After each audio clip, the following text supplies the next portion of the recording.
Hello there.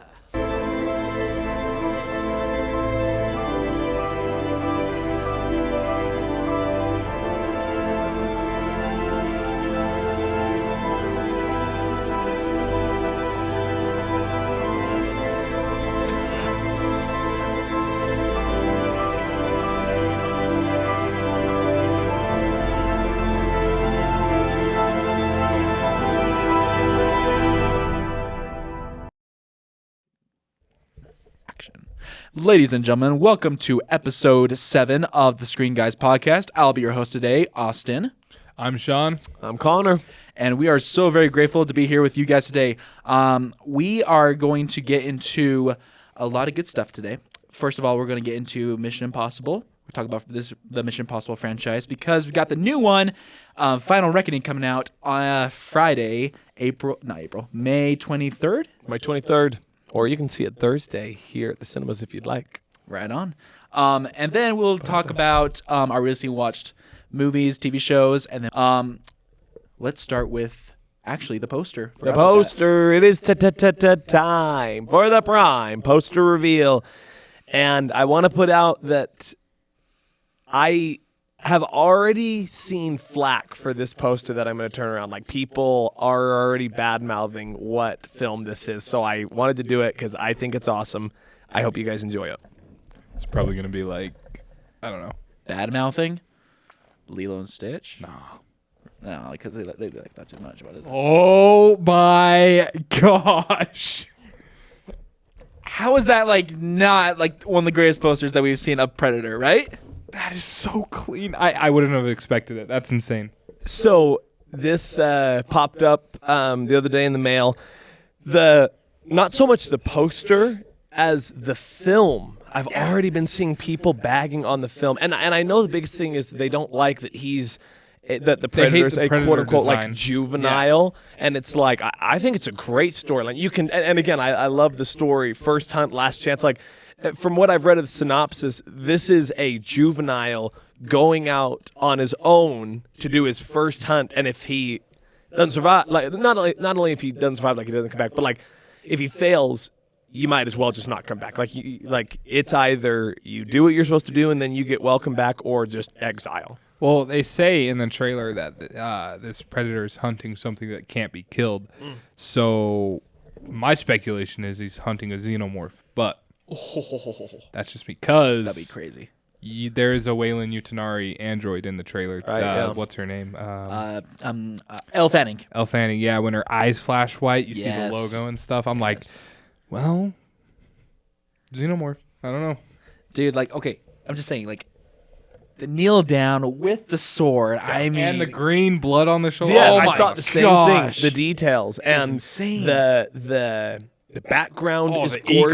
eclipse. Oh my gosh. Yeah. The thing that it reminds me of, and I've learned there's some posters that do really good with this, and it's the quote-unquote negative space. Like, there's so much space on there, but they, like you said, they put the eclipse back there. They put the landscape. It's not just a gray, faded background with, like they put a lot in this. I love that poster. Yeah, no, it's a clean poster. I'm so excited for that movie.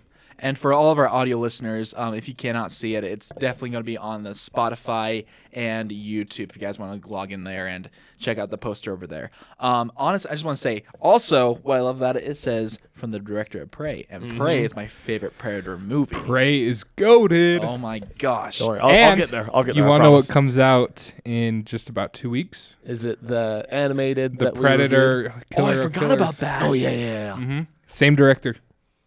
Yeah. 2 Predator movies in 1 year. Whoop, whoop. So, Absolute it's a cinema. movie, not a series. Yeah, it's a movie. Okay, I'm grateful for that because I'm like, I don't want to do another week to And week. it's rated R. I mean, it's expected, but still. Yeah. Get R-rated animation, peak. You know what seriously, though. streaming Yeah. it's on? Hulu. Okay, nailed it. Got it. Because we all remember PG-13, Predator, and Xenomorph in the same movie, right? Hey, don't dog on Alien versus Predator. I kind of like that movie.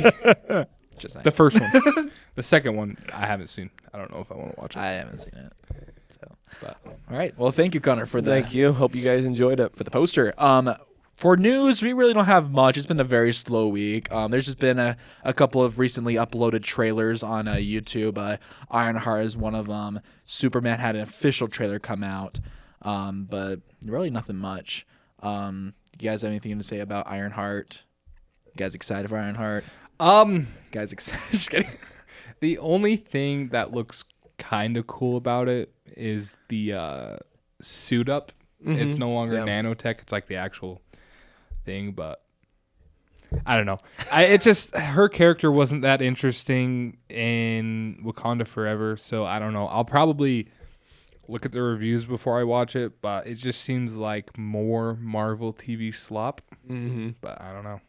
Yeah, like they do a really good job. Their trailers, like this is gonna be good. They make it like the trailer's so intense, and then when you get into the story, you're like, this is not what I expected. You're just like asleep, snooze fest. It doesn't help that it's the same director from Wakanda Forever that's doing Ironheart.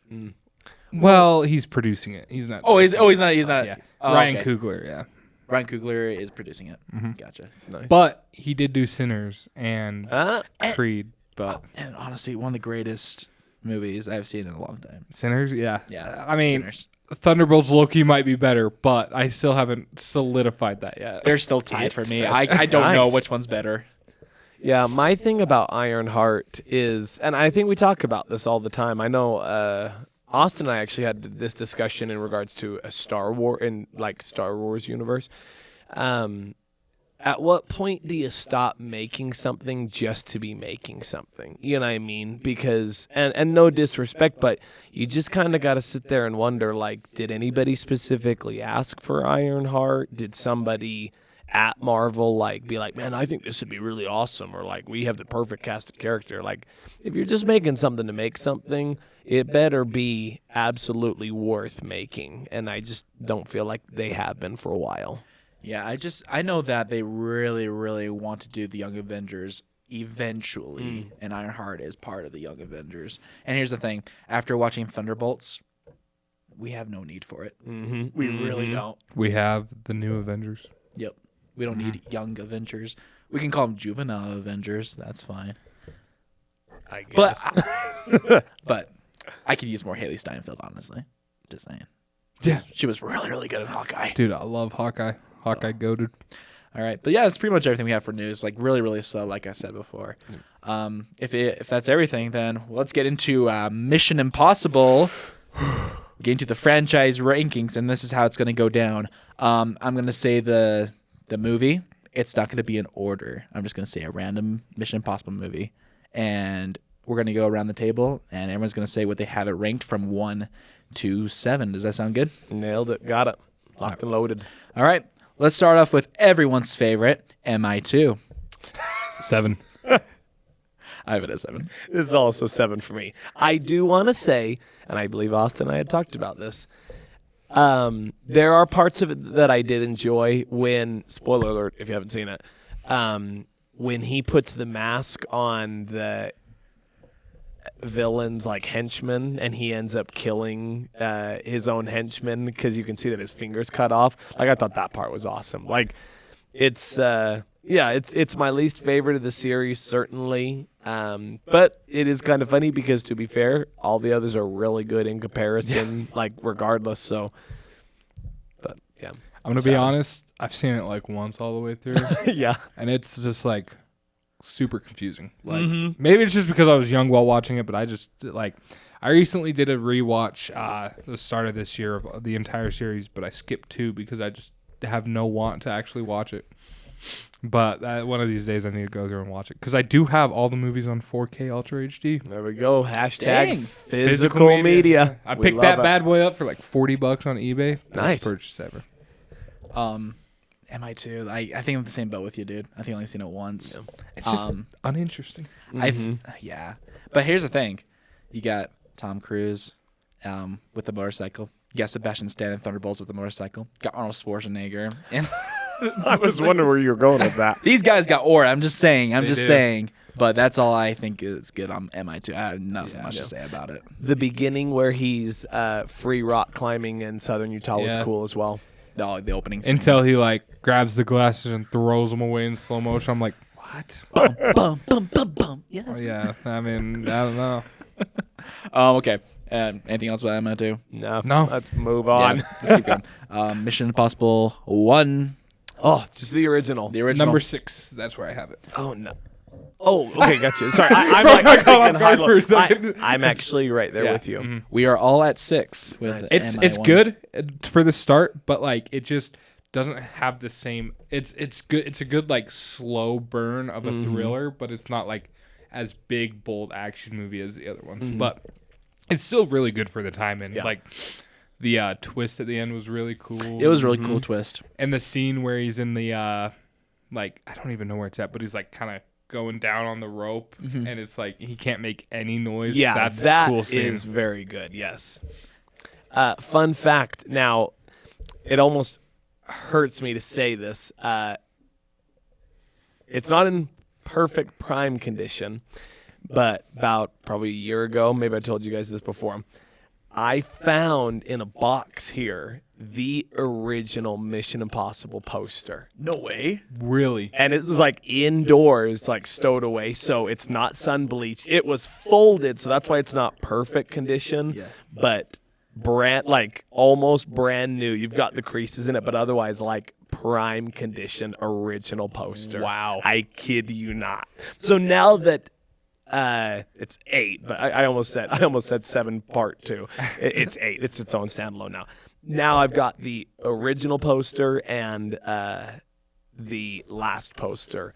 Bookends. Yeah. Crazy thing. That movie came out, I think it's May 22nd, 1996. That poster is older than I am. Dang. It's older than all of us here. Like, that is how old that poster is. That's crazy. So, but really good condition. So, yeah, I and it's actually the poster that I'm looking at. So, I do agree. I love this movie, but I think Austin and I talked about this. It's really hard to put it up above the future, like the movies that we're going to list, because as good as it did hold time-wise, like I thought it aged well, it's just there's so much better in the future to come. So it's hard. Especially in terms you of know. stunt work and stuff. But Yeah, well, let's go with Rogue Nation. Oh, yeah. Mr. wants to go Jeremy first? Renner. I'm just gonna say I have this at number 5. really? Yeah. Okay. And I have a not like a crazy reason for it itself. There's just another one I like a little bit better. No, yeah, that's valid. This one I have in the number 4 spot. I think, Okay, so not far off. I think the fight choreography is some of the best fight choreography in any PG-13 rated movie. Because, like, Wow. a lot of fight choreography in PG-13 is, like, cut and choppy because you can't show a lot of, like, action and stuff with, like, gunshots and stuff without, like, having it be rated R and stuff. But with this one, it's, like, tight action and, like, really good choreography and then really good car chase scenes in this one, too. So, like, I just think it's super good. But it's not as good as some other ones. But Yeah. Gotcha. I've got this, and I keep almost doing the math wrong because I'm like, hey, which direction am I going? I have this at number 2. Really? I love this movie. I remember seeing this movie in theaters numerous times. I love, I think it's Rebecca Ferguson. Oh, she's great in it. She is amazing. She's really good. I love this movie. Beginning to end, love this movie. Yeah, I just have this on number 5 because from 4 to 7, this is the one I've seen the least amount of times. I've only seen it once, and that was in theaters. Yeah. And I never watched it again after that. Don't know why. I liked it. Liked it. Didn't love it, but Isn't it the introduction? This one introduces the syndicate. Yes. So it introduces our big bad guys for the next couple movies. couple. Yeah. Yeah, because he starts in the record shop. Oh yeah, and he Oh, gets yeah. gassed out. Oh, that's a good scene. And then the opera scene Oh, with that's with the opera one. with That the is trumpet sniper or Stunning. something. Yes, that is. I I do will like that say scene. it's not the best opera scene out of any movie. That goes to Tenet. Tenet's opening opera scene, Oh, so good. I need to rewatch Tenet, dude. I like that movie a lot. Tenet's good. Yeah, so that's Rogue Nation. So wait, you had it at 4, Yes, 4. and I have 5 and Connor's at 2. I've got it at 2. Wow. It's my second favorite. Nice. I love that movie. Okay, let's go with MI3, I have this at number 5. number 5. It used to be my favorite one, but I rewatched it not too long ago, and here's my review for it. So while I'm pulling it up, you guys can talk about it. So I have this one at number 4. No, nice. because this one has nostalgia for me. Because this was the first Mission Impossible movie that my dad has showed me. Because he bought it on DVD, and then he watched it, and then I think just a couple years later he's just like, "You want to watch this movie?" I'm like, sure. And like, yeah, I was like, what, 12 when I watched it, loved it. And then I'm just saying, Philip Seymour Hoffman, dude. Incredible. Rest in peace. He is one of the greatest villains in the Mission Impossible franchise. I'm just saying, like, how ruthless he is, how merciless he is. It's crazy. It's crazy. I think this one also might be, besides Fallout and Dead Reckoning, it was the darkest one. Like, Yeah. it's intense. It's Yeah. intense. Like the whole scene where he's threatening his wife and stuff. Oh my gosh. Oh, the opening scene. How it just launches you like, oh glues my you in. gosh. Oh my gosh, dude. It's crazy. I'm like, this is what we want. Yeah. This, just super quick, this actually is also 5 for me. To your point, it's funny that this is my 5th because, like Sean, this used to be my favorite for a long time. I think nostalgia fed into it. This was the first I had ever seen in theaters. But I think, and we'll kind of get to it, like, as I've watched and continued to watch them, they've progressed. Like, I love this movie. There's such great acting, such great storyline. But the nostalgia, not that it's worn off, the nostalgia doesn't carry it like it used to for me. And it definitely, I'm like, as I've looked at it from a film perspective, it's not my favorite anymore. But it used to be my favorite for a long time. Yeah, my only gripe with it is it falls off a little bit towards the end, but the rest of the movie is really good. But yeah, like I said, I have it at a 4 out of 5, so an 8 out of 10. I really like it. Mission Impossible does really good with twists. Oh, I'm yeah. just saying, when they did a twist in that one, like, as a kid, I'm like, what? Because I never saw MI1 with that big twist. Yeah. But then when I saw MI3, I'm like, this is crazy. And my dad's like, well, you should see the other one. I'm like, okay. You're like, number 2? He's like, we don't talk about We don't it. talk We don't talk about about that number 2. All right, next up, we have Ghost Protocol. Oh, This one's number 2 for me. I absolutely nice. love Ghost Yeah, Protocol. Yeah. This is my number 1. Okay. This is my I- personal favorite. I do want to hear, because I remember we had talked about this before. So this is my number 4. This is a stunning movie, and I don't know, like, the thing where I think number 3, and this kind of falls in suit where it kind of dropped for me, was I feel like 4 was when the franchise, like, I think it just completely changed, like something different. We did laugh when Austin and I were talking about it. Just went from Mission Impossible 1, Mission Impossible 2, Mission Impossible 3, and then all of a sudden they started naming these titles and they started really getting into the depth of it. The whole entire sequence of when they check into that hotel till the time that they run through the sandstorm. Oh my gosh. This movie, and I promise I'm going to let you glorify it. I think why this is such a great movie is it just continues to build in just great moments. Like, there are so many unbelievable moments. This is a great movie. And again, I just think it was almost like this restarted the franchise, it felt like. Sorry, were you? oh, you go right ahead, man. Well, this one I love so much because I think the cold open of this one when he's in prison, so freaking good. And I like, this one was the first one to really introduce humor into the franchise. Oh my gosh, yeah. And it wasn't like cringe humor. It all is really funny and really works. Like, it all just works so well. But my favorite sequence in this one is when they go to the Kremlin and the Kremlin bombing and stuff. That scene is just so intense. But like, the music of when he's walking around the Kremlin and it's like the Russian singing or whatever. Yes. And having that lead into the Mission Impossible scene where he flips his jacket inside out, dude. That is one of my favorite soundtracks of all time. Just from that scene. Oh my gosh, this movie is just so freaking good.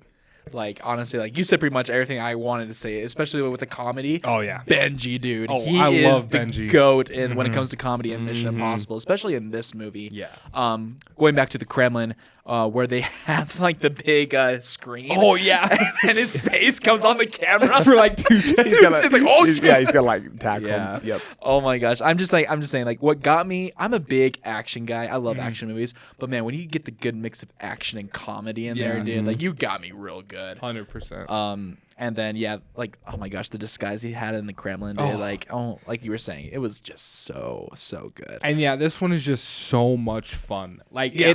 it's intense. It has stakes, but it doesn't get into the more like intense, disturbing stakes like the 5, 6, and 7. Yeah. It's more fun and lighthearted. And the Indian dude, when he's like trying to like flirt with the Yeah, when one he's trying to chick, woo her. Yeah. it's so funny. Yes, yes, Oh it my is. Gosh.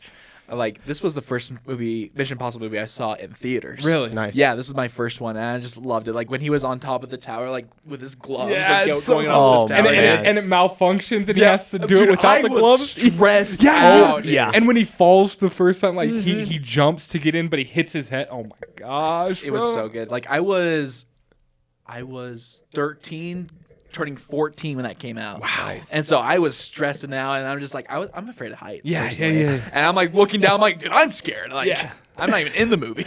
Well, going back to Benji, that is one of my all-time favorite parts. Is he's like they're like going over the plan, and Benji, I can't remember exactly how he says it, but he's just going through the plan, and then Ethan's like, "Well, how am I supposed to?" I can't remember how he says it, but Benji, he's like, "Yeah, you'll be out there, and I'll be in here," and he just glides over, and he's like, "How?" And he's like,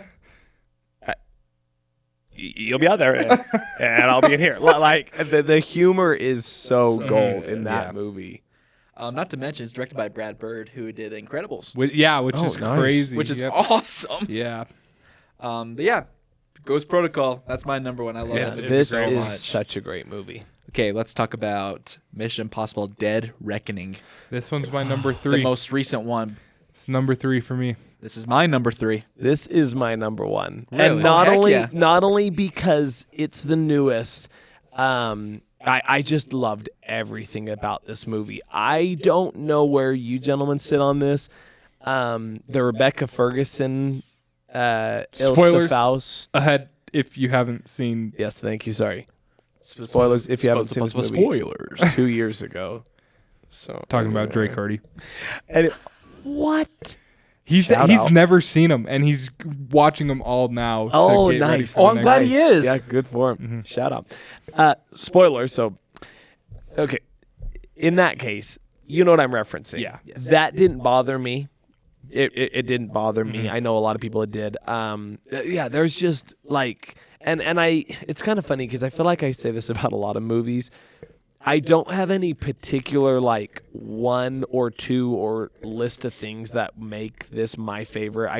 I remember going into it, watching and leaving thinking that was the best Mission Impossible I've ever seen. I'm pretty sure I saw it 3 times in a week. I'm pretty sure. And that's a lot of time, by the way. it is. Like, It's almost 3 hours, yeah, isn't it? yeah, it's a long movie, but I love this movie. I cannot wait for the tie-in to Final Reckoning. Oh, I'm excited. So this is my number one. Yeah, my only gripe with this one, I think, was it was just super like confusing with the AI. Maybe I was just tired when I watched it, but like I don't know, it just seemed like the AI was a little bit too much as a villain. I wish it was just still like, oh, the Syndicate or something, but I gotcha. I will say the stunt with the motorcycle, Oh, you yeah. know what I'm talking about? Oh, yeah. Freaking incredible. Yeah. Like, oh my gosh.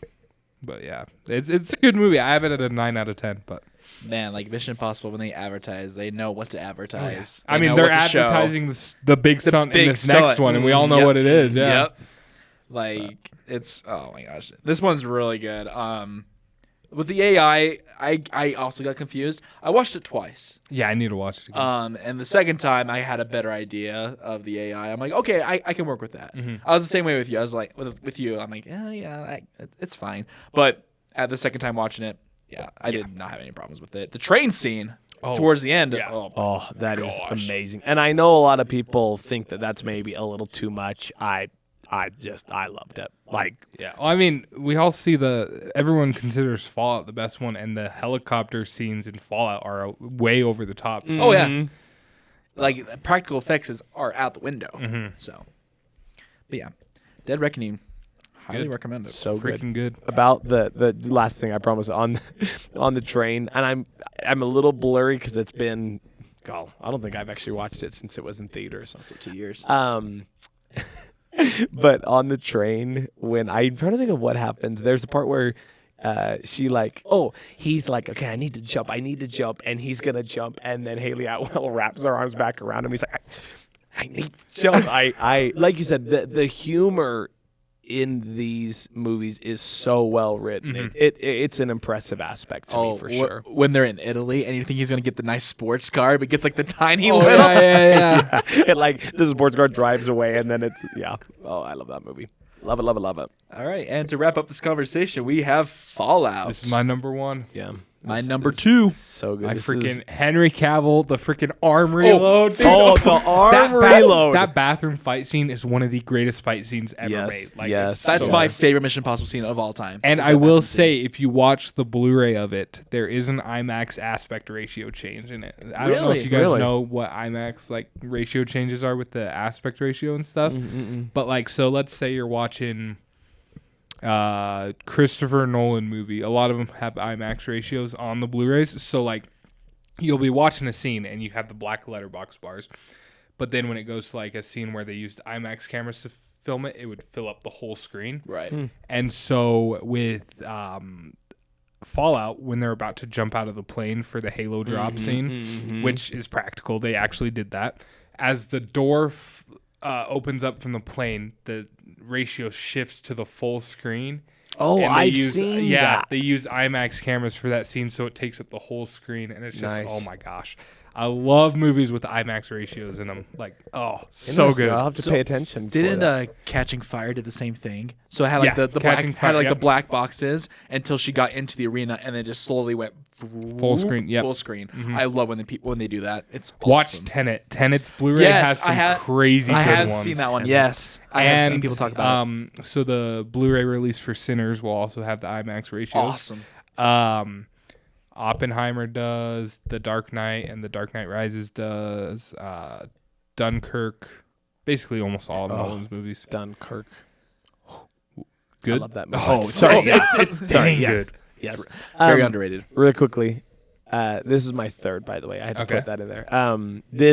This movie from I agree. The Henry Cavill arm reload is, it is one of those little things that like makes this huge difference.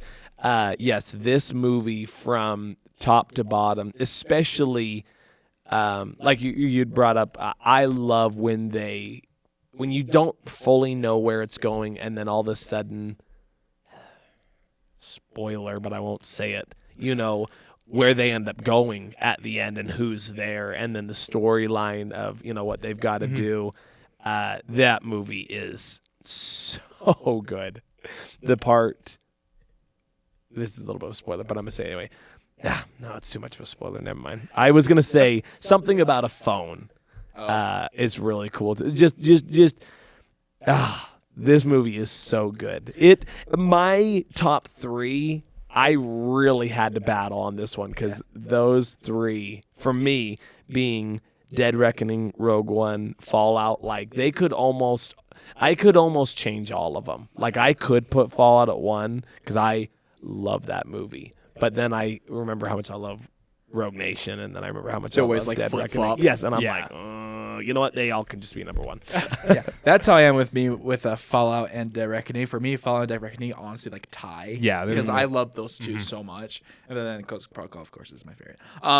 So that's all of them. So before we move on, we're just gonna go with Sean and then me and then Connor. You're just gonna say the Mission Impossible movies 1 through 7, so we have a clear idea of your list. All right, we got Fallout number 1, Ghost Protocol 2, Dead Reckoning 3, Rogue Nation 4, 3, 5, Mission Impossible 1, 6, and then 2, 7. Right on. I got Ghost Protocol 1, Fallout 2, Dead Reckoning 3. I got MI3 at 4, Rogue Nation at 5, MI1 at 6, and then MI2 at 7. Nice. And mine goes 1, I've got Dead Reckoning, 2, Rogue Nation, 3, Fallout, 4, Ghost Protocol, 5, MI3, 6, Mission Impossible, and 7, MI2. Mine really wasn't all that far Like mine almost went 7, 6, 5, 4, 3, 1, 2. It was close. At one point I had it that way, and then I was like, no, I think I'm gonna give the nod to Rogue Nation. And just by a hint. Like again, those top 3 are so good. Yeah. So good. Right on. All right, so let's get into my favorite part of every episode is to talk about our recently watched movies / TV shows. But I do want to say before we get to that, Sean has a great little segment he wants to talk about. Oh, yes. So, as you know, we're the screen guys, and we talk about everything that's on a screen. Well, we've never really talked about video games on this podcast before, but I will say a video game came out this past weekend, and let me just say it is this franchise is one of my favorite video game franchises, and it's the Doom franchise. And so the new game that just came out is Doom: The Dark Ages. And let me just say, that game, you guys got to go through and play the Doom games. Like they're incredible. Like ultra gory, but like you're killing demons, man. Like it's the most Christian game out there. You ever want to you ever feeling down and stuff, and you're like, oh man, Satan's just being stupid today. You know, you just load in Doom and you can just kill demons nonstop. And it's like using chainsaws and like shotguns and like you're ripping them apart and stuff. But this new Doom game, it takes place in the medieval ages. Nice. And Doom Eternal, the Doom game that came out before this one, was like a super fast pace. Like you're flying around the map, just like going like rocket speed or whatever. This one is a lot more slower pace. You have a chainsaw shield and a flail, like an actual like chain flail. And with the chainsaw shield, you can throw it, and it just like cuts demons in half. And like, oh my gosh, it is so cool. But I would recommend playing it. Well, I would recommend playing all 3 of the Doom games. Well, there's technically 7 of them, but the new franchise of the Doom games, incredible. I would recommend playing them. But right now, I have about 8 hours on the game, and I'm not even halfway done with it yet. So it's a little bit shorter of a game. People say it's like 12 hours, but like I think I'm going to get like 20 hours out of it. But that's just because I'm playing on the hardest difficulty possible. Gotcha, yeah.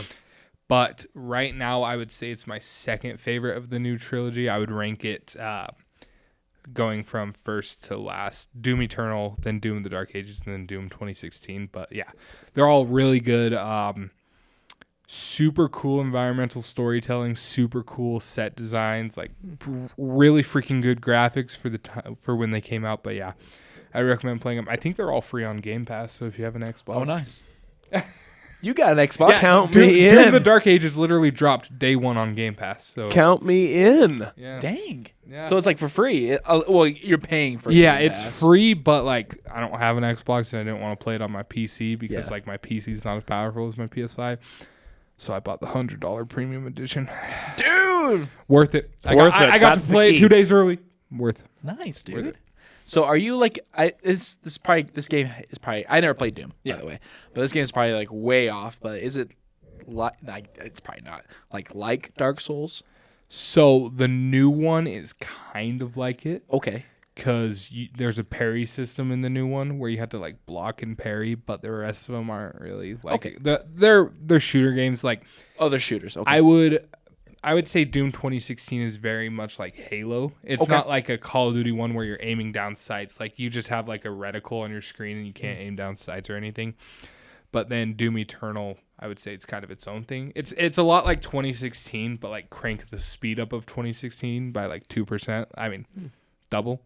And then Doom: The Dark Ages is a lot more like slower based and like parry stuff. But yeah, it's insane. And is this game like strictly like campaign, or is it like you kind of explore a little bit? So, the first 2 are just straight campaign. Okay.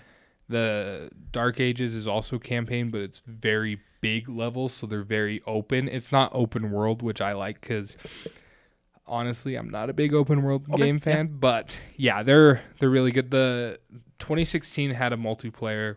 It's not active anymore, and then Doom Eternal also had one, which isn't active. But the Doom: The Dark Ages is just campaign. But yeah, it's incredible. Like so good. Heck yeah, dude. Nice. Okay. All right. I'm interested on the free note. I was gonna say. Yeah, I would recommend it. They're ultra gory, but oh man, so cool. So cool. Okay, cool.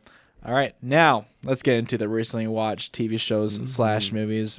Mr. Connor, you have quite the week. I do have quite the week. I'll start us out. I did want to kind of backtrack a little bit, and by the way, of course, we did want to touch base. It's been 2 weeks since we filmed, so it's been a couple weeks. I did want to go back, and I did want to make good on a promise. I did go on and watch 2 episodes of The Last of Us following episode 2. So I watched episodes 3 and 4. And I was on this pod when we had Caleb as a guest star, and I said it didn't really bother me what ended up happening to Joel, and I said that I was willing to keep watching. I really did give it its due diligence, and I gave it its best. But with no Joel, with no Pedro Pascal, the thing that I told Austin, because I talked about this over the last 2 weeks with him, the thing that I didn't understand, so just so we're clear, I watched 2 episodes. Respectfully, they were not good, and I'll explain like what I didn't like. But more specifically, I watched 2 episodes, and I can't keep going. Like I've stopped watching, and I will not resume watching. In the 2 episodes, it was so weird to me that it was almost like once Pedro left, they then were like, not only is the show now different because Joel isn't in it, but like they took everything that I felt was good about the show and like went away from it. Like the story writing was terrible. The character development is questionable at best. And I'm trying to be a little soft, maybe dance around a little bit, because there are some things that happen in episodes 3 and 4 that made me feel very uncomfortable. There were things in it that I just, me personally, wouldn't watch. For any listeners that do like the show and they do like where they were going with it, it just wasn't my cup of tea. Like I did not like where they went with it. Just more in an aspect of the way they produced the show. I thought that the dialogue took a major downpour. Yeah. Just so much of it. The show was gonna be different without him, but I feel like they added to the fire. And there was one other thing I was thinking about specifically with it. Wow. There was one other thing, and I apologize, I can't remember what it was. But I can't go on to watch it. I won't watch it. There's just, like, I almost respectfully couldn't tell you any good things that came out of episodes 3 and 4. Like, I had to stop watching because I just did not think it was good. Maybe you've heard about this. I know we watched this. There's a scene. I think we had said this doesn't happen in the game. I think you know what we're talking about. Maybe not. It went viral. Is it what I'm thinking? It's that viral. Is it the horrible writing of that one scene? Yes, it is. Holy crap! I want to be a dad. Oh my yes, gosh! Yes. And the thing that we did the research on, and I hope this is okay to say this and respectful, in the gameplay, She was pissed at her. she was pissed. Yeah. So respectfully, it's going completely away from the game that It's you're basing. destroying Ellie's character. Yes, It's just disrespectful to her character. It really is. So, because we had talked about after what had happened with Joel, if you go back and watch the gameplay, it was very different in the gameplay what ends up going down. And so, And Abby calling Joel handsome, like when she kills him, I'm like, you what? yeah. So I did want to pay my due diligence. I said I would give it my best shot, and I really did. I normally don't quit on shows, but from what I watched and how uncomfortable I was with a couple things, and then like genuinely the dialogue, Yeah. just it went down the toilet. I've seen scenes Like, and it's horrible. Like, yeah, I don't know what. Like, it just, and this probably isn't my place, so if we end up cutting it, I totally get it. In the most respectful way possible, episodes 3 and 4 were supposed to be carried by Bella Ramsey, and respectfully, she is just not very good. Like in the most respect, and I know there's no respectful way to say that, but like the show was handed to her. She's supposed to be carrying this franchise, and I just don't think she's very good. And I don't know if, kind of like Caleb had brought up, I don't know if it was they casted her and it's not her fault. Maybe it's the writing. But I just don't think that she's a very good actress. And maybe it's only because the only thing I've seen her in is this. Maybe she'll be better in something else. But I just, all in all, it blew me away how quickly they went downhill in 2 episodes. And not from a only... Like just everything. I thought that the storyline and the dialogue, the acting was okay, I would say, but just everything that you would put into a show, I watched and I was like, this just is not good. And again, I typically don't quit shows. I couldn't keep watching that. So I did want to follow up on my due diligence. I gave it my best shot. I gave it 2 episodes. I really wasn't even going to finish or do episode 4. Like at the end of 3, I was like, 1 episode without Pedro was enough. Like seriously. But I was like, at the end of 3, they start going off on this adventure to go find the people who, spoiler alert, did something to Joel, as we know. And I was like, okay, well, like maybe it'll like turn around, like when they start going on this adventure, and it just didn't happen. And that we'll get to keep, because we certainly, I don't want to be disrespectful to people, and if they like the show and if that's the sort of stuff they like, I just couldn't do it after 2 episodes. Yeah. So I am stepping away and will not be reporting on The Last of Us moving forward. Do you know what's crazy? What James told me? So he's a big fan of the games. James loves the games. And what he was telling me is that they were actually going to do, I don't know if they still are because of all the hate that's going around this season now, but he was saying that what they're wanting to do is split part 2, like game 2, into 2 seasons. So they're going to do a 3rd season after this current season. But with the amount of hate that's going around, I don't know if they're going to be able to do that. So anyway, it was not my cup of tea. Otherwise, show watching regarding TV shows, I obviously finished Andor. The thing about Holy it is, moly. I don't know fully what we want to get into on that, only because of how it's Spoilers? still pretty new. I just it just doesn't really get better than that. Andor season 2 was breathtaking, and I think about when we touched base with having Logan here, and you brought up the point. Here's the thing: it's not action packed, and it's not these movies where it's just, edge of your seat the entire time. But I just loved the writing. I loved the acting. I loved the score. I loved where they were going with it. I think we can say this without it being too much of a spoiler. I know you guys will probably chime in because Austin and I have probably talked about this for like 20 minutes alone. When it's Cyril. Cyril. When Cyril is choking Dedra.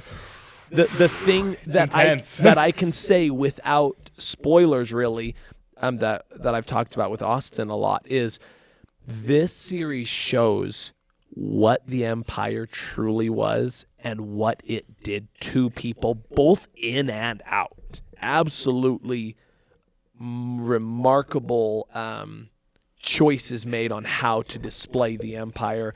I love this series. It was amazing. I had no problem that they're only doing 2 seasons. I have no problem where they went with it, where they stopped. I loved this series.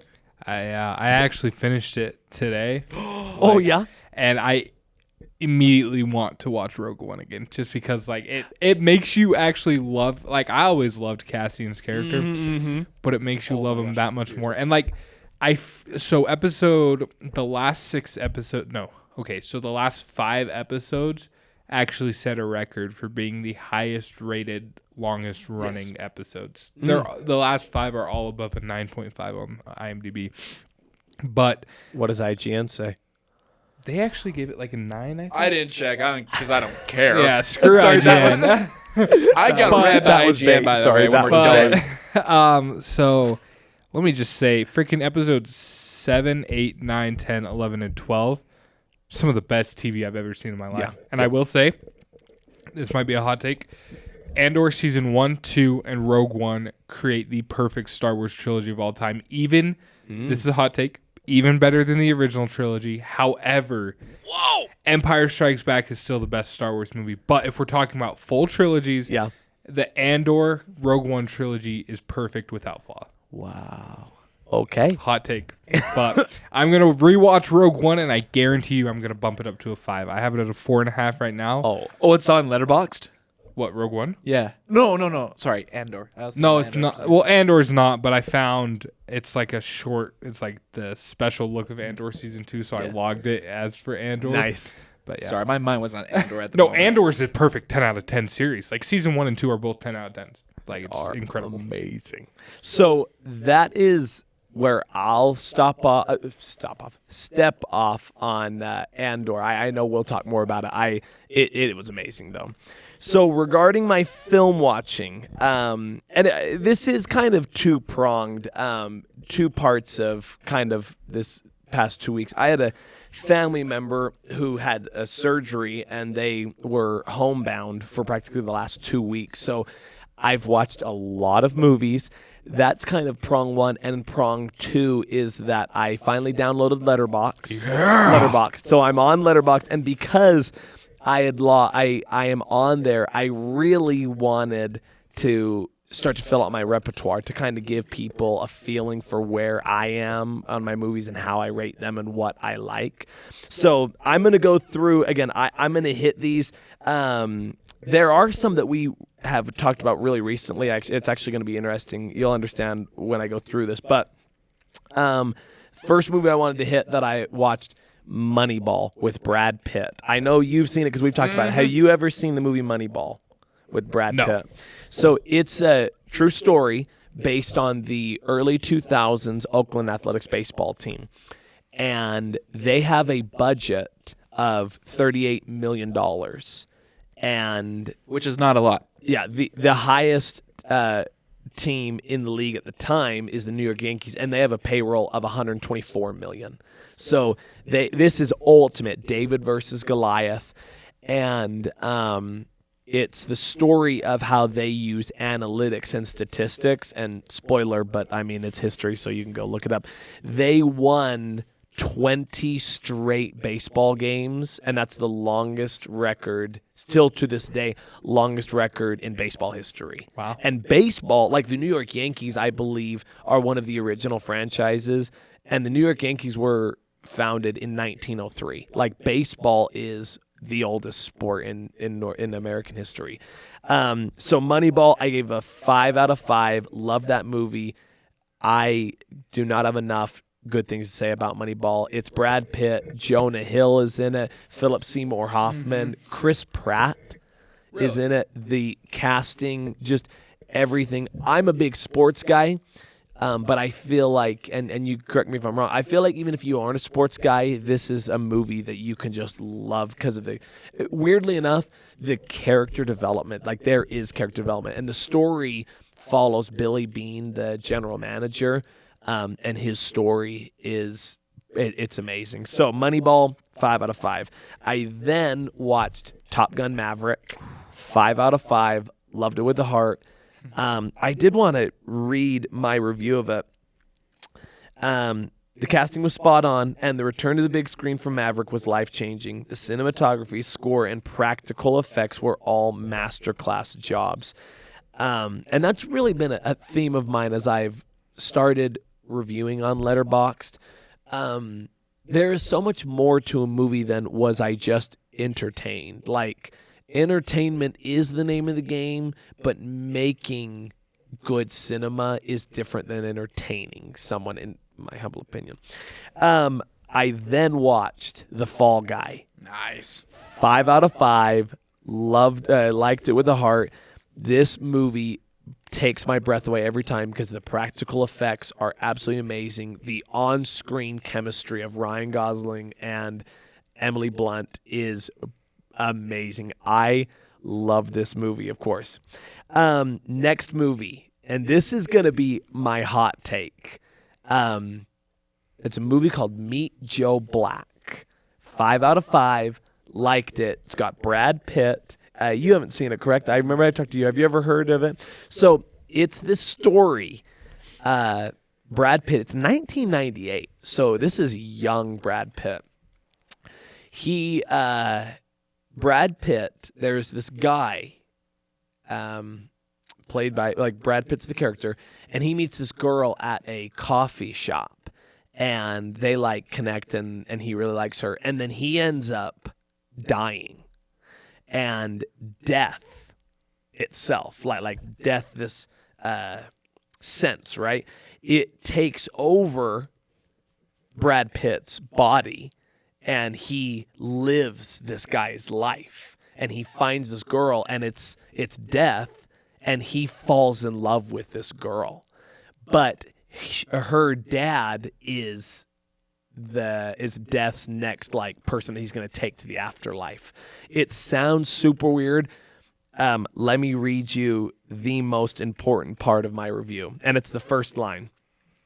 This is the greatest romance movie of all time. Really? Oh, yeah. Okay. Until you have tuned in and watched this masterpiece, you will not have a full knowledge of what love, hope, and beauty can be and what it is on the big screen. Brad Pitt and Claire Forlani's chemistry is textbook. Anthony Hopkins' performance is jaw-dropping, plus the soundtrack and cinematography are phenomenal. This film can be summed up in these 4 words: what cinema should be. From character development to wickedly amazing humor to the breathtaking chemistry and love is absolutely jaw-dropping. This movie is by far, and when I say by far, and I know it's because I just watched it, so people will be like, oh, you're just all high and mighty, which is going to come into play with my letterbox. This is by far my favorite romance movie, and it's not close, and I don't think I'll ever budge on it. Like, I love this movie. I do need to give a warning, because you got to prep for it. I kid you not.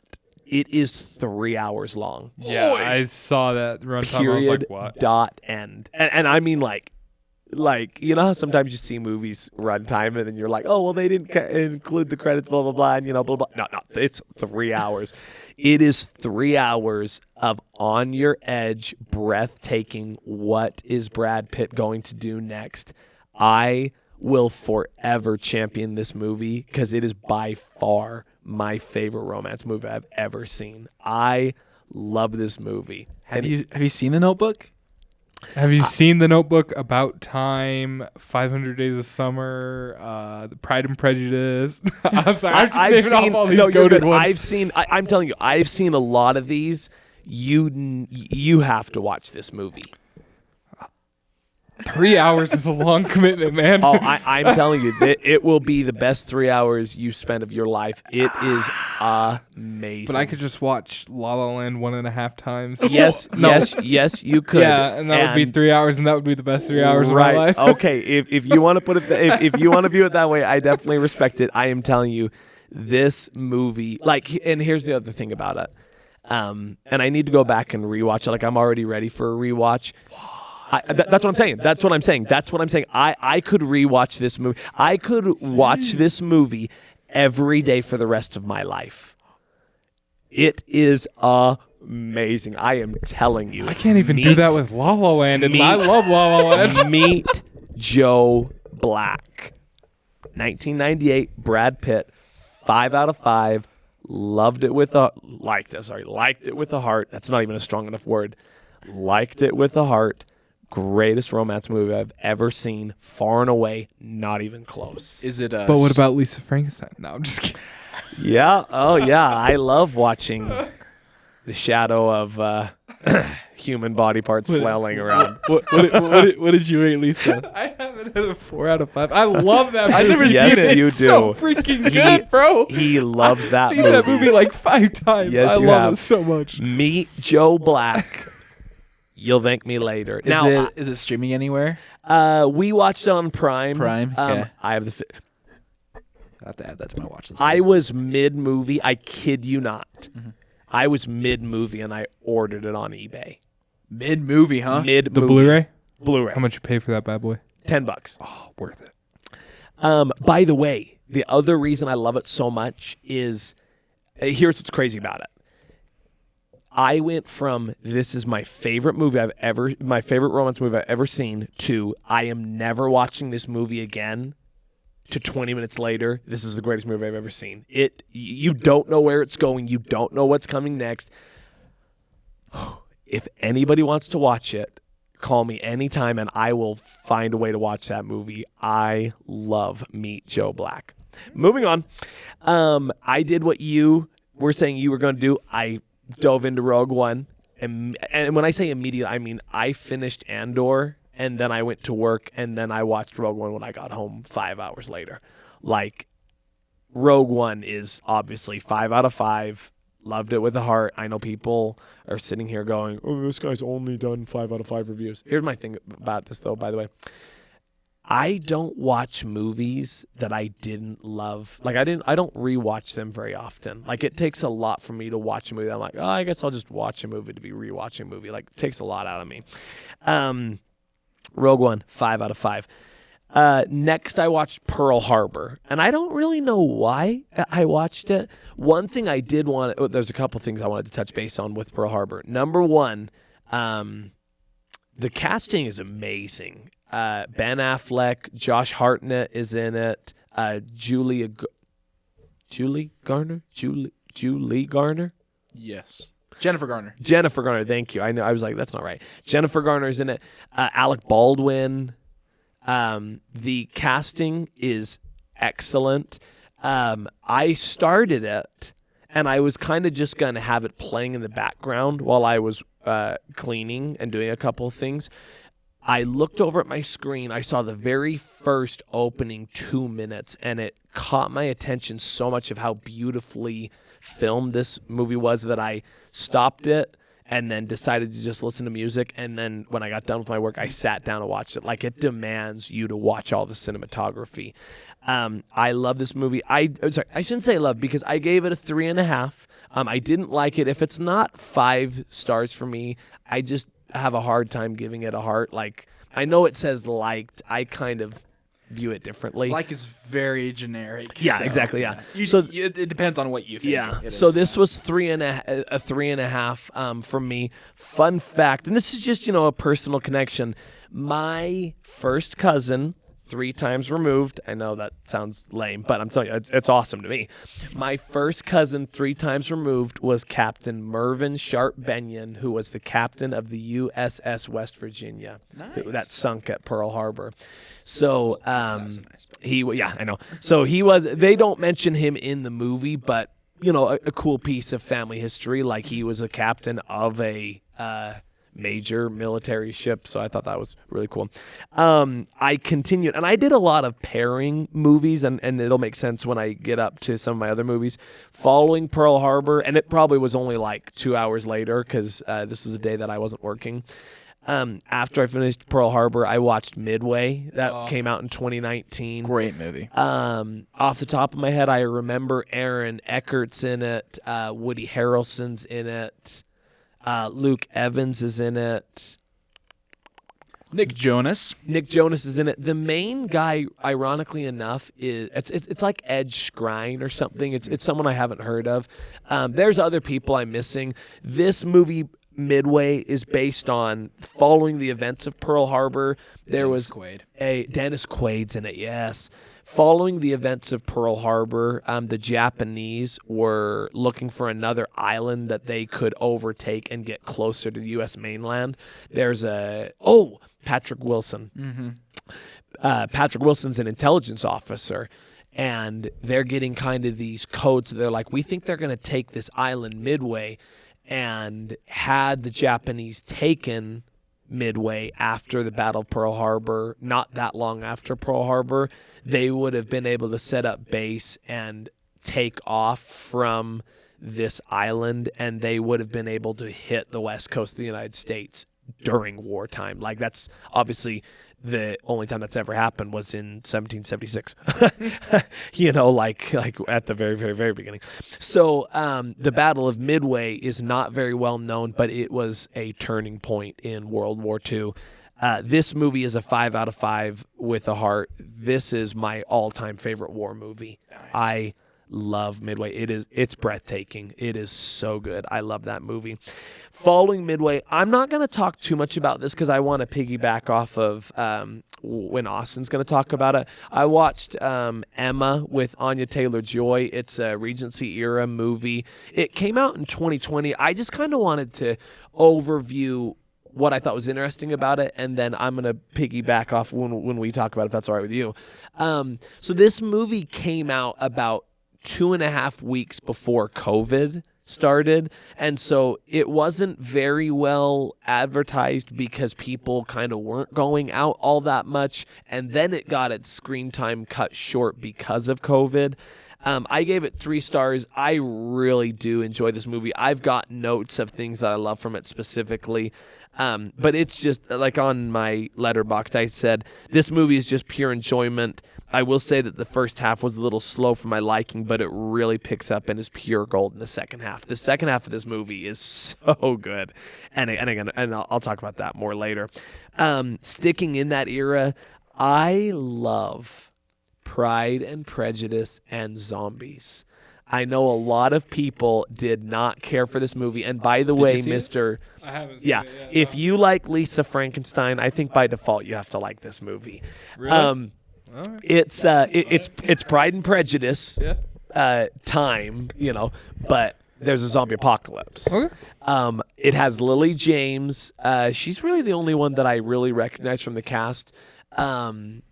It's so good. I really enjoy this movie. I gave it 3.5 stars. I liked it better than Emma only because I am an action guy and I really enjoyed the action part of it. There are a couple things from this movie that I wanted to directly quote. I did have to say this is one of my favorites and would highly recommend to anyone who doesn't mind seeing some wild zombie slaying and wants to have a good time. Like, I think it's just a really enjoyable movie. So in this movie, they do have Mr. Darcy, but he's Colonel Darcy. He's in the army. This is so gold. I love this line. I think this movie came out in 2016, so it's a little older. He's writing to his love interest, Elizabeth Bennet. And he writes this letter. This is so good. He says, "The most lethal of all mortal weapons is love. Of all weapons in the world, I now know love to be the most dangerous, for I have suffered a mortal wound. When did I fall so deeply under your spell, Miss Bennet? I cannot fix the hour or the spot or the look or the words which lay the foundation." This movie balances so perfectly zombie fighting, and it's gory, by the way. Like, it's only PG-13, but like it was pretty gory. But then also just the dialogue is so good. There's this hilarious part where she's set to be married, Elizabeth Bennet, who's played by Lily James, the main girl. She's set to be married, like someone asked her to marry her, and then she's like, "But I don't want to marry him." And then her dad is like, "Well, I'm paraphrasing. He was like, "You're in a peculiar situation because if you say no, your mother will never talk to you again. But if you say yes, I'll never talk to you again." That's straight from Pride and Prejudice. Oh, is it really? Yep. Nice. So I really enjoyed this movie. There is a part, and just this is a spoiler, but I got to tell you, it is one of my favorite parts of the movie. Because Colonel Darcy and Elizabeth, they're kind of butting heads throughout the movie, but it's the classic will they, won't they, like, I don't like you, kind of like Leia and Han Solo. And he like has this speech, and he turns around and he's like, "So will you do the pleasure of marrying me?" And she's like, "No," and I would never even think about it. Well, but she just absolutely tears him apart, and he's like, "Well, I'm out of here." Paraphrasing. This movie is so good. Don't worry, I've got it on Blu-ray if you need it. I love this movie. So, 3.5 from me. Continuing on, I promise I'm getting there. Songbird. This movie came out in 2020. I think it was only streaming, but maybe not because I have it on Blu-ray, but I know it never came into theaters. It's a movie with KJ Apa. He's from Riverdale. I know him from. And it's an interesting movie because it's, weirdly enough, it came out in 2020, but it's got COVID in it. And it's evolved to COVID 23. So the world is like on this lockdown, and there are people who are immune. And so he is immune. His girlfriend isn't immune. I gave this 2 stars. It was not a good movie. My review of it, I thought was most important. While KJ Apa's performance was admirable, it was less than 90 minutes. It was an hour and 25 minutes. A less than 90-minute runtime left this film juggling too many storylines that didn't, in my mind, particularly connect well to deliver a flowing story.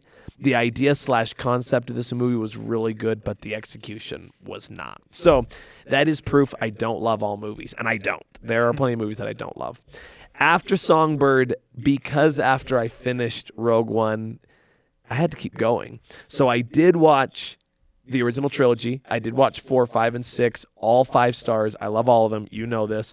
The only thing I wanted to touch base, because we just, did our review, there were 2 things I wanted to touch base on with Return of the Jedi. Number 1, this was literally in my letterboxd. This movie's only flaw is that it's not the greatest movie of all time. Revenge of the Sith. That's my only flaw of that movie. But before I move on, really cool thing that I had talked to Austin about, Return of the Jedi. I had my cousin, shout out to Jamie. She sent me this really cool link that someone was like, I don't know, what the naming of the movie was and blah, blah, blah, blah, blah. But this video had brought up the point. The Return of the Jedi was not only that Luke was now a Jedi Master and he was going to, bring the Jedi back. It was also the return of Anakin Skywalker, of his triumph over Darth Vader and his return to being a Jedi. Like, so moving, so awesome. Oh, love this movie, love that trilogy, love all of them. I did finish Pirates of the Caribbean at World's End. I love that movie. I think it gets way too much hate. Mainly, I wrote this in my review. I know a lot of people said they thought there were just too many weird parts of the movie. Did never bother me. I thought the cinematography in that last hour where they're all the pirates are together, I love this movie. It will forever be one of my favorites. I love the Will Turner becoming the captain of the Dutchman. Yeah. I think it is so awesome. I gave that 5 stars and a heart for sure. Now to the Meet Joe Black runner-up. Valley Girl. 2020 had come out over the summer of COVID. This movie has Jessica Roth.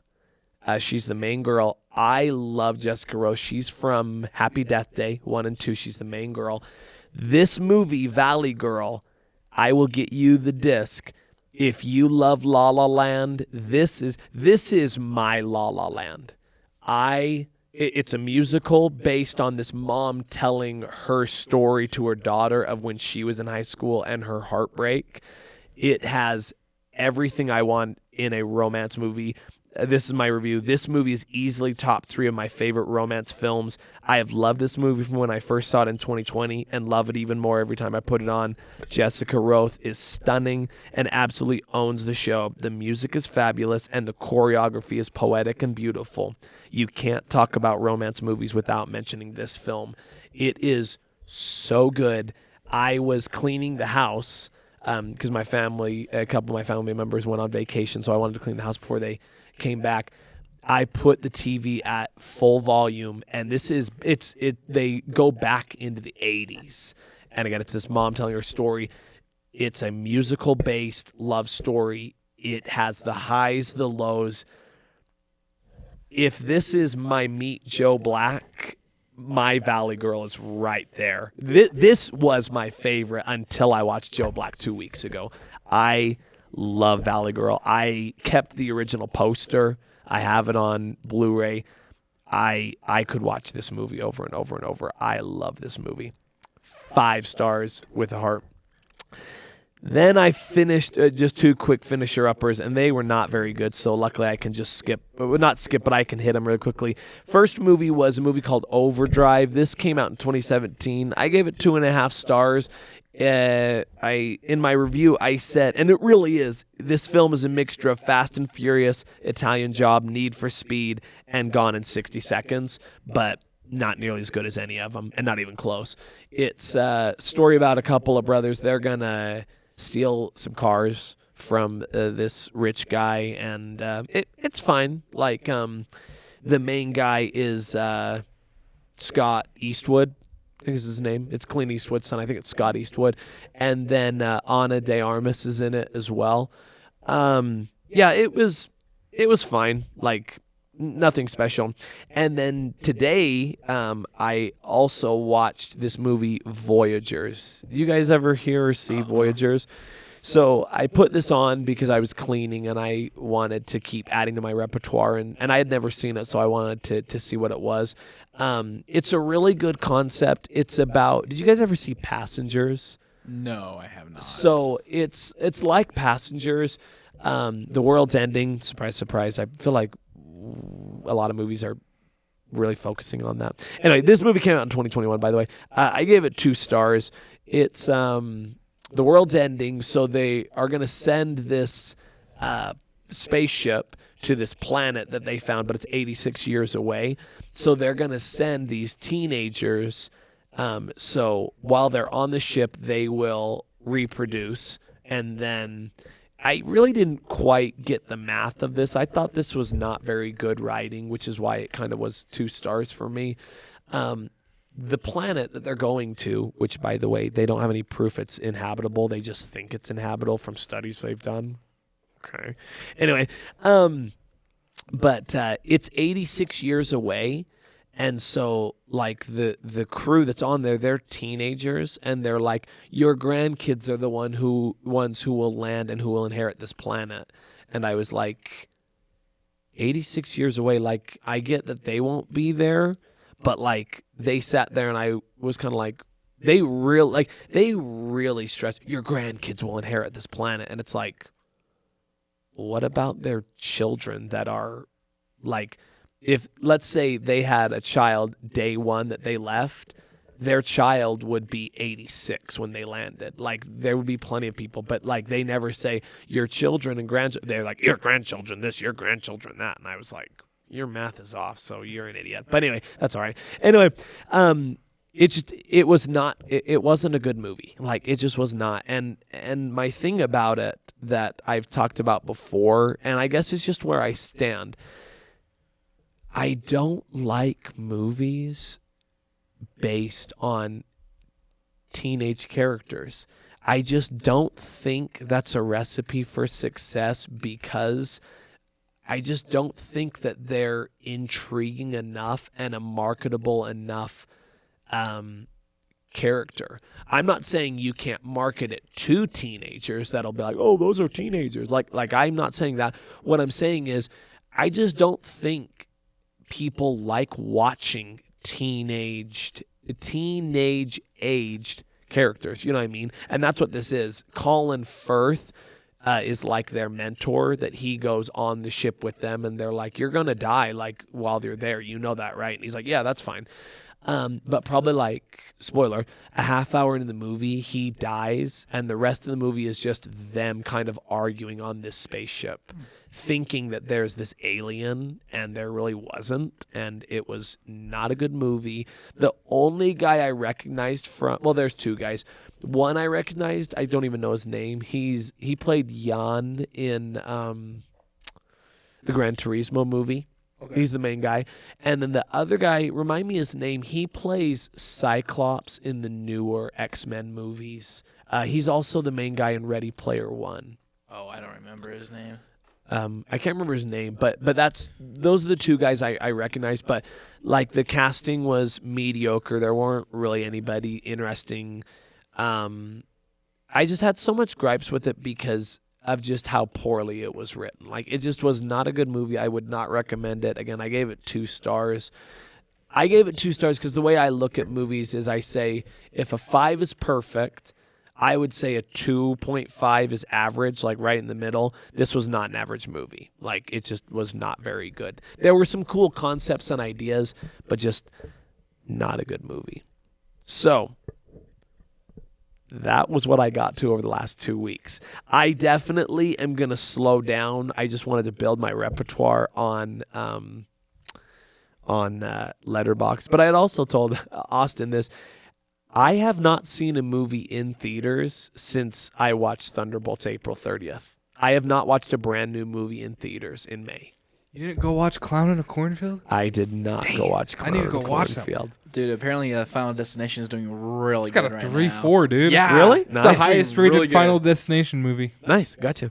So those are all of the movies that I watched. Thank you for hanging around with me. And again, I'm going to piggyback on your Emma review. But other than that, like, I'm going to sit back and relax because I just went through just another shout out. Meet Joe Black, greatest romance movie of all time. Thank you. Welcome back, audio listeners. After following, no, just kidding. But, Sean, you want to go next, man? yeah. So, TV shows I watched, finished up Andor. We talked enough about Andor. We don't want to get too far into spoilers. No. Binge watched a ton of Supernatural, and it's getting freaking good. Like, oh my gosh! How like, many episodes now? How are you into? I'm- that you watched. I think I watched like 20 episodes over the past 2 weeks, or like, yeah. So they just introduced angels and God, so that's pretty cool, I guess. I wasn't expecting that, but I mean, that's kind of cool. And then I started a new show called New Girl. I don't know if you guys have heard of it. I haven't watched it. love but I've New heard it's Girl. amazing. It's so good. It's so funny. I Like, love New Girl. like someone told me to watch it, and I started watching it, and I'm just dying laughing with every episode. Like Zoe Deschanel, or however you say her name, she's Yeah. incredible.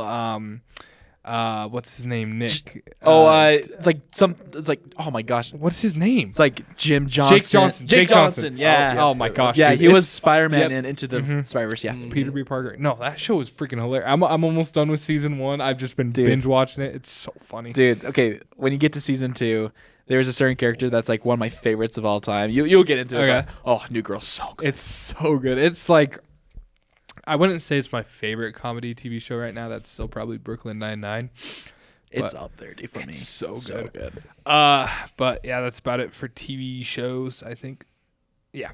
And then movies, I only watched like 8 movies. But Only. That's quite a bit, man. That's good, yeah. in Well, 2 2 weeks, weeks. It's all in 1 week. yeah. So I watched Thunderbolts twice over the past 2 weeks. Right. Once with my family and then once on a date. So yeah, Thunderbolt date, pretty great. Did your date like it? Well, she had seen it before. So obviously you liked That's it. a Yeah. keeper. But then I watched the movie 1917. Oh, Breathtaking. you just Movie is freaking incredible. It was my first time watching it Ever? ever. Oh, I didn't know that. Yeah, That yeah. movie is breathtaking. It's insane. That scene when he's running through the night and like the flares are going off and like people are sniping at him. Oh my gosh. So good. So good. And then I watched No Country for Old Men. I saw that on your letterbox. I don't like Did you like it? I think it's overrated. Okay, gotcha. Very overrated. It's just like nothing really happens. Hot I've heard that. I've hot heard take, that. by the way. It's just kind of like this random dude just goes and kills people. Yeah. I don't It's know. who's the main guy? Because I Josh Brolin and Javier Javier Bardem. Bardem. Oh, gotcha. Yeah. Yes. I really like this movie. You do? Yeah. Okay. There's the hot take. like it. I just maybe I had to rewatch it, but and I'm just not a fan of westerns. I've come to And that's realize. the thing. I'm a big fan of. I love westerns. yeah, I've just so. come to realize that I'm not a big That's okay. western fan. It but also has Tommy Lee Jones. he is. Oh, Yeah. nice. He's the sheriff. Then I watched Mulan, the original Mulan cartoon. Pretty Oh, peak. not the greatest remake of all time. Just kidding. I'm kidding. I was like, huh? Did you just watch it just because, or did you have like reason? I was just curious. I saw it on that you watched it on Letterboxd. Well, Troy has been watching all the Disney movies he's never watched before he leaves on his nice. mission. Oh, good for Nice. him. So I just watched that with him. But then I watched John Carpenter's The Thing. Have you guys seen that I've movie? never. That's on my watches for the longest time. I've never seen it. Go do yourself a favor and watch it as soon as possible. Yeah. This was my second time watching it, and it is incredible. Like, I kid you not. Pause for dramatic effect. Pause for dramatic effect. It is in my top 4 horror movies. Nice. Can I take a look at your horror movie list? real I quick? will repeat my horror list right now. So number 1, we have Sinister 2012 with Dude. Ethan Hawke. That thing Movie He is something does else. love that I love movie. Sinister. I know you know. love I know Sinister. you love I'm that a Sinister movie. fiend. Then The Shining. I love The Shining. The Shining. We need that to me. Not to Horror cut it off, I apologize. episode? That could be an episode in Oh, itself. The Shining? I, Or just yeah, horror? The Shining. Yeah. Speaking of which, this is side tangent. That's hilarious you said that because I was just thinking about Doctor Sleep. Did you see Doctor Sleep? I love Doctor that Sleep. movie I need to watch again. It is Do so yourself underrated. a favor. Watch the director's cut. It's better. That's Okay. the only version Noted. I've seen. But then Scream is number 3. Love Scream. He loves that I movie. love Scream. You I'm do telling love ya. that movie. Then, of course, The Thing. The reason why The Thing is so cool is it's all practical effects, and it is some of the goriest crap you'll ever see in your life. Like, incredible. Kurt Russell's in it. He's sexy. What a legend, He dude. is sexy in this movie. He has a big beard and long hair, bro. Like, I'm not gay, but, dude, Kurt Russell, he's hot. I'm cutting that part out. No, keep it in. Keep it in. Then number 5, we got Alien Romulus, which hot take. Oh, very hot you take. love that I do love movie. Alien Romulus. We went and saw that together. We were just talking about it the other day. Yep. It is very good. I know we talk about this all the time. That ending. There's just I can't do the ending up to the ending. Just skip It the is ending. So well, that's right. That's what he said. At some point, there is a point when I can just cut it and be like, I could walk away and I'd be like, oh man, I love that movie. All right. Number 6 is American Psycho. Oh, I love that movie. I wouldn't You consider love it that horror, movie? but American Psycho's peak. Like, I mean, it's kind of horror. It's a little much at sometimes, but It's a psychological thriller. yeah. It's really good. Dude, Christian Bale in it, incredible. Oh, yeah. Then Nope. That's a hot take, but I love Nope. Oh no. I love Nope, dude. Yes, you Nope do. is goated. Texas Chainsaw Massacre at number 7. The original, huh? The original. Shout out Drake. He showed it to me for my first time, like 2021. So like 4 Was years that ago? introducing you to horror? No. I'd watch a bunch of like PG-13 Oh, okay, horror, okay. but man, I gotta update this because The Conjuring low-key peak deserves. to be I on this love list. The Conjuring, dude. Halloween as number 9. The original? original 1978. John Great. Carpenter. Dude, Great. John Carpenter's goated. Dude, he's really I good. love John Carpenter. All of his soundtracks and stuff, goated. And this one's kind of controversial, but Evil Dead 2013. Oh, okay. Watch that movie. It's the same director as Alien Romulus. Okay, nice. Yeah, I've never seen that But one. be ready for nonstop gore. Like towards the end, it's just raining like gallons and gallons of blood.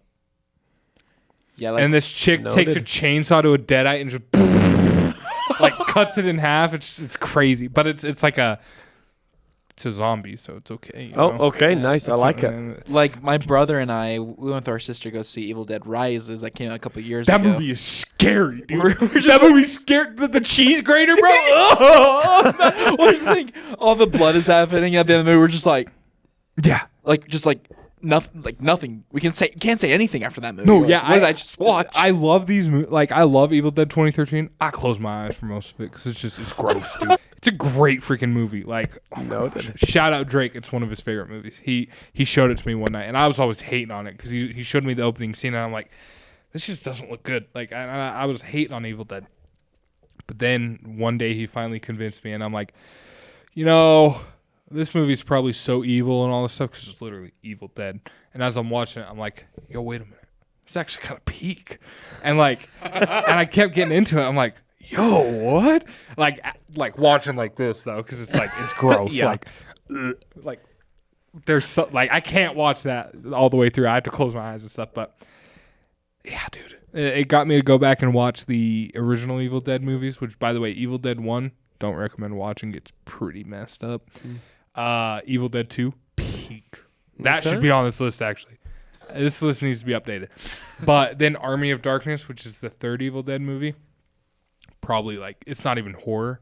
Shouldn't even be rated R. It's only rated R because MPA saw it was part of Evil Dead, and they're like, "That's rated R." There's no blood, no language, nothing in it, and it's just like, well, you're getting an R rating, which is stupid. But yeah, it's a good franchise, and of course, Evil Dead Rise, and another one's coming out next year, I think. Evil really? Dead Burn. Oh wow, Nice. still coming out. Also, Bruce Campbell's in the original trilogy. Oh, nice. He's goated, but. After my horror rant, dude, we gotta get Drake on here to talk about horror Yeah, movies. we do. I love horror, dude. Yeah, that's all I watched. Oh, nice. Yeah. Excellent. Very good. Take us home. All Touch right. the roads. Give me one sec. All right. So I've also watched Thunderbolts twice in the past 2 weeks. So that's a total of 3 times in theaters. I loved every single part of that movie. Cucumber. Guys, it's me. I love that movie so much. Once again, it was absolutely phenomenal. I love that movie. I also watched Star Wars: A New Hope and Empire Strikes Back. Just watched those 2 after our episode. I did not watch Return of the Jedi for some reason. I know why. Because I was like, I need to start watching Andor. What am I doing? I'm just watching the original trilogy. I gotta go watch Andor. Smart. And let's see. And then yeah, like after that, I watched Andor, and I would say, my gosh, I wouldn't give it a 10 out of 10 in my opinion. I'll probably give it like a 9.7. You know what I'm saying? Because I just think that some of the earlier episodes, I was not early, 4 through 6, those episodes were not really hitting for me, honestly. But after episode 6, it was just getting better and better and better. Episode 8 is peak Star Wars, dude. Love that episode. After Andor, yep. All right, let's get into Emma. So, it was our anniversary, mine and Elizabeth's anniversary, on Friday, and we've been talking about watching Emma for a long time, and then we decided to watch it on our anniversary night. Dude, I gave this a 9 out of 10. Just like Pride and Prejudice. I would say they're like this, but honestly, I got to give it to Pride and Prejudice. I think Pride and Prejudice is a little bit better. Agreed. But yeah, I'm just going to read what I wrote. If I was to say I like this movie more than Pride and Prejudice, I would be lying. But this movie comes at an incredible and very close second place for me, even though I've only seen like 2 Regency movies. I'm gonna watch more Regency movies as we go along with the podcast. Emma's character development, dude, was beautifully written. Like, It's amazing. there's a reason why Jane Austen, her books are still being read. Her movies are still being made. Like, it's because those characters that she wrote are perfectly written. Like, if you like character development, Emma is a great character to follow. There's nothing better than a great movie that has a great story for a character to learn and grow, and that's the best part of Emma, is to watch Emma grow for where she was, because she's a matchmaker and she thinks, oh, my life is fine, you know. And then like she just realizes that I'm not going to spoil anything, but at the end of the movie, she's a whole different person, and Yes. I love everything about that character development. Yeah, she at the beginning of the movie, she is, and I think it even says it in the description of the movie, she's a queen bee. Yep. And everything goes her way, and because of that, her life is kind of perfect because everything goes the way she says it does. And when a couple people come in and start changing that, yeah, she has to learn and grow. I'm with you. This movie is so good. Are you gonna watch it, Sean? Yeah, you are. Okay, cool. I heard it was like a comedy. Dude. Yeah, Okay, yeah. and that's what I'm gonna get into real quick. Just before that, I'm just gonna say that it was perfectly casted. I love every single cast member in this movie. Anya Taylor-Joy, dude, she is, along with Keira Knightley, as one of the greatest actresses I've ever watched. I love her so much. In Emma Furiosa, I was gonna say that. I love her Furiosa. It's so good. Yeah, she is just a great actor. I just ignore the fact that she was in the New Mutants. Just gonna ignore that. Okay. Oh yeah, I forgot about that. Yep. Mr. Knightley, I would say in this movie, he's the friend of Emma. He is probably along with Emma, he's probably like my second favorite character in that story. He is wonderful. He's the guy who's like, everyone's like dancing around Emma, trying to like, I don't want to like insult or anything. And Nightly's like, dude, I'm honest with you. This is how it's gonna be. This is how I see it. I don't care what you think, but I'm just gonna be plain and honest with you. He is a great actor. I can't remember his name, but he's I can't awesome. remember either. Yeah. Man, I don't want to spoil anything for Sean. Sorry, I'm just trying to. Okay. Oh yeah, so the humor. That's where I would say like I liked Pride and Prejudice a little bit more because I was like, this is definitely like a romantic movie. This is more of a line of like a rom-com, you would say, but definitely not in that category, like with The Proposal and those other rom-coms that we all know. But man, John O'Connor, who plays Mr. Elton. Oh yeah, he's amazing. The priest, isn't he a?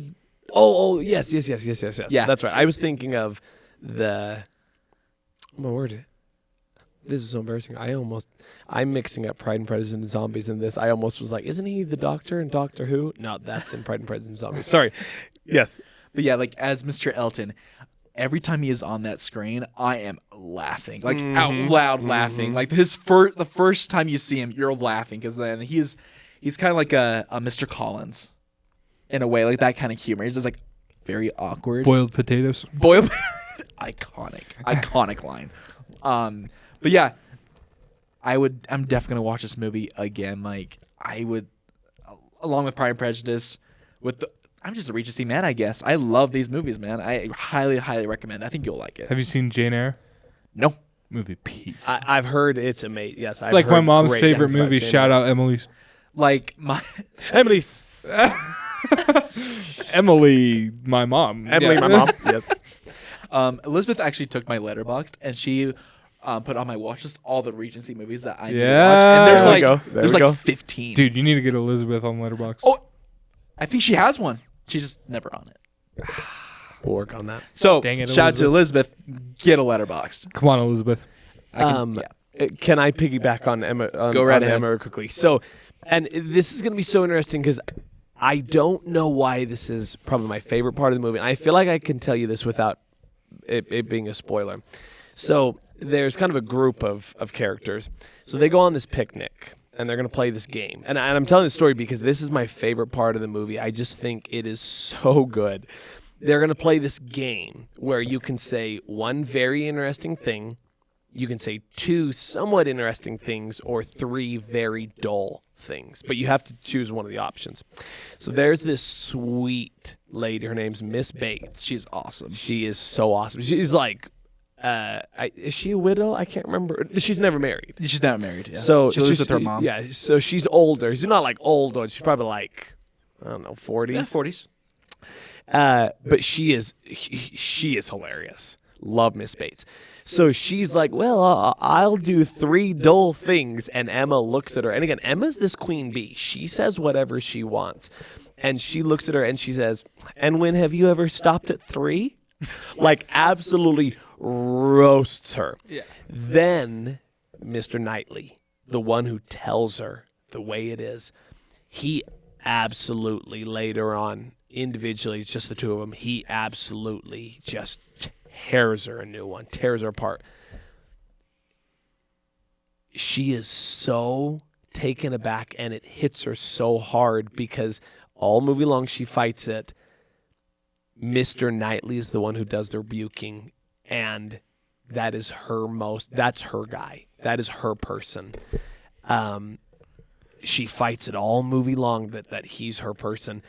When he rebukes her and it just absolutely guts her, it just fuels that character development. It changes the movie. It changes her. It changes their relationship. It changes everything. I love that scene. That's the only note I have a lot of things that I loved about this movie. That is my one note because it just, it was so good. Like, I don't know why I love that part so much, but this movie was so good. Everybody needs to see it. Everybody needs to see it. And then after that, today I watched MI3. Ooh, good. Oh, nice. And then just what I said before, like it's just pretty much all nostalgia for me. I like this movie a lot. Like I said before, Philip Seymour Hoffman, man, rest in peace. He is probably, I would always say, my favorite villain in all of Mission Impossible. I can't think of another villain that was like that ruthless and that crazy of a guy. And then I just love Ethan Hunt's motivation throughout the entire movie is to protect his newlywed wife. Yeah. Brand new, like 2 days. They got married 2 days before he left. And oh my gosh, just Crazy. great movie. And then that's all we got. I got a lot on my watch list that I need to watch, and Yeah, same. holy crap! Hopefully, it won't be another 2 weeks. Yeah, no. Thank you everyone for listening to our episode today. Once again, we are on YouTube, Spotify, Apple Podcast, Amazon Music, wherever you get your podcasts on. We are there. We appreciate all the followers on TikTok. We appreciate the followers on Instagram, the subscribers on YouTube. Like, if you have not subscribed on YouTube, please do. It is for free. It does not cost you 1 penny. Thank you, boys, for coming back after 2 long weeks. Long weeks. Yeah, Yep. we won't do that very often because I've missed it. And we all love and appreciate your support. And thank you again for listening to this episode. And we'll see you guys on episode 8. Have a great week.